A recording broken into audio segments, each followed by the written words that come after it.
കാഞ്ഞിരപ്പള്ളി നൂറുൽ ഹുദ UP. സ്കൂളിൽ പുതിയ അധ്യയന വർഷത്തെ സ്കൂൾ പാർലമെന്റ് ഇലക്ഷൻ മത്സരം വാശിയേറിയതോടെ സ്കൂൾ ലീഡർ സ്ഥാനത്തേക്ക് നടന്ന മത്സരത്തിൽ വിജയം ഒരു വോട്ടിൻ്റെ ഭൂരിപക്ഷത്തിന്.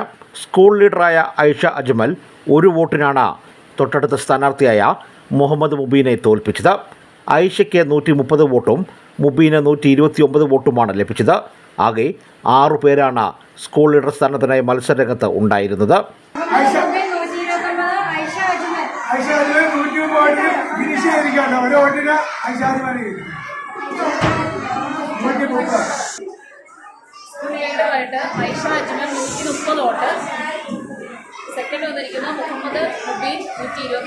മൊബൈൽ ഫോണിൽ വോട്ടിംഗ് യന്ത്രത്തിൻ്റെ മാതൃകയിൽ വോട്ടിംഗ് ആപ്പ് നിർമ്മിച്ചാണ് തെരഞ്ഞെടുപ്പ് നടത്തിയത്. സ്കൂൾ ലീഡറിനൊപ്പം ക്ലാസ് ലീഡറിനെയും തിരഞ്ഞെടുക്കുവാനായിട്ടുള്ള വോട്ടിംഗ് ജനാധിപത്യ പ്രക്രിയയെക്കുറിച്ച് വിദ്യാർത്ഥികൾക്ക് മനസ്സിലാകാനുള്ള വോട്ടെടുപ്പ് കൂടിയായിരുന്നുവെന്ന് PTA മാനേജ്മെൻറ്റും പറയുന്നു. ഓരോ ക്ലാസുകൾ തിരിച്ച് ക്യൂ നിന്നായിരുന്നു വിദ്യാർത്ഥികൾ വോട്ടെടുപ്പ് പ്രക്രിയയിൽ പങ്കെടുത്തത്. രഹസ്യ സ്വഭാവം നിലനിർത്തുവാനായി വോട്ടിംഗ് കമ്പാർട്ട്മെൻറ്റ് തിരിച്ചു നടന്ന വോട്ടെടുപ്പ് ആവേശപൂർവ്വമാണ് വിദ്യാർത്ഥികൾ പങ്കെടുത്തത്. Team reporters, Kanjirappally.